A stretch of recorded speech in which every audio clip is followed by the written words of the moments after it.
Our guest thinks that stocks aren't that cheap. Let's get more from Brian Szytel, Co-Chief Investment Officer at the Bahnsen Group. Thank you very much, Brian, for joining us. Now, if I understand you correctly, you think that there's a fairly high bar for stocks now. Investors will want to see consistent earnings.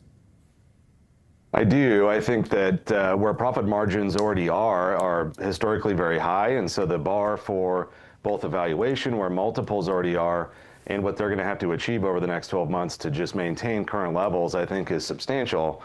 There's plenty of parts of the market, I think, where there is value. But as far as broad indices, I think the returns will be a little more muted going forward than they have been the last, call it, 3 years in a row. Though so-called risk assets, and I know it's a broad category, you're generally positive on that. Do you mean prominent growth stocks, for example? Risk assets, I would go across the spectrum. I would look at equities. I would look at fixed income as well. Generally speaking, when you have credit spreads this tight, you have a fairly healthy tension between growth in the economy and inflation, and now where Fed funds will start to head down to. I think you can be constructive on risk assets. I just think it's better to heed the valuation of components of where that is and play in those sectors that are a little more reasonably traded. Is it clear that the Fed can avoid a nasty downturn in the U.S. economy? Well, that'll be yet to be seen. So far, so good. You know, I mean, they have an inflation number that is estimated to come down towards the mid-twos over the next 12 months. And if you think about a real Fed funds rate of maybe 1%, meaning 1% above inflation, that gives them to a 3.5% level, and that's already where dot plots are estimated for 2025. So there's not a lot baked in to continue to lower rates next year. They're going to do a lot of that on the front end. And like I said, the setup for this is still more constructive than otherwise. But of course, as we know from history, things can change. Tell us about energy. You feel that there is the opportunity to buy some stocks cheap there? I do. If you look at all the sector performance for this year, you know, energy has lagged along with some others like real estate and utilities and staples and healthcare.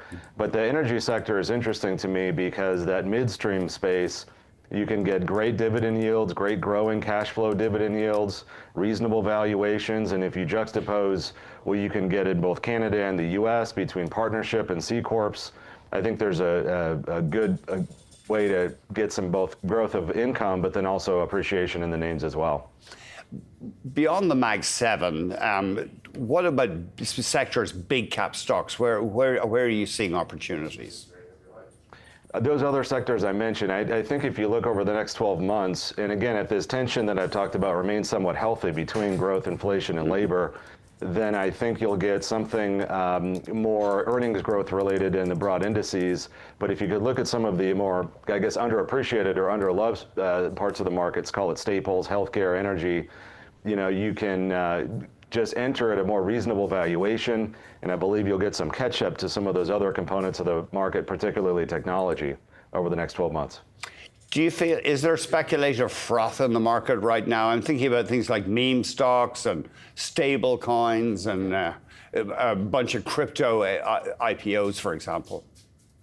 There is, and you know, those are all shiny objects, and I get when there's a shiny object dangled out there, people are drawn to it, and eventually it'll end in a bad way. But as far as when that will be, maybe it's 25, maybe it's 35. You know, I can't speak to that. But from a standpoint of a sensible investment standpoint, I think that you need to assign some sort of an intrinsic value and invest with a purpose rather than just chasing a shiny object.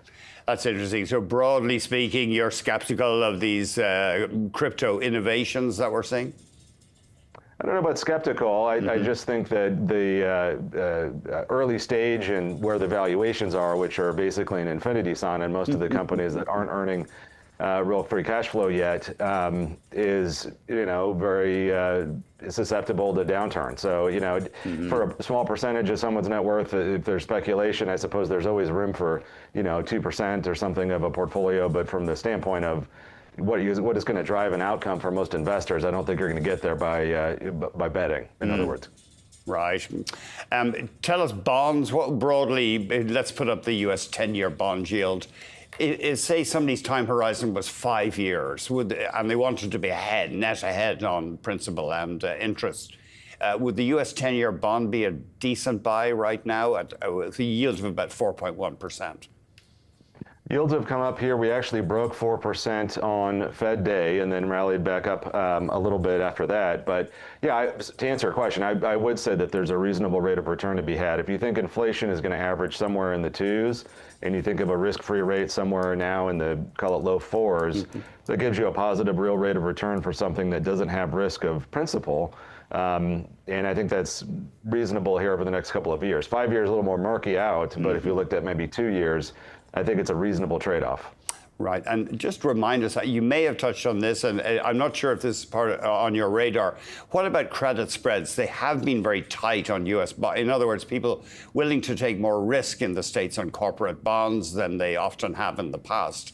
Is it still a very buoyant corporate bond market? It is for now. My point with credit spreads would be that I think they're a good indicator of underlying strength in the economy. Okay, so if you look at where labor is, that's more or less my litmus test on where I think if labor starts to fall out of bed more, I think credit spreads will start to move out a little bit here, more than they are now. But you know, for now, there's very little risk priced into the high yield corporate bond market, and I think that is an area that seems rich to me because of that. Thanks very much. I really appreciate you joining us today. Thank you.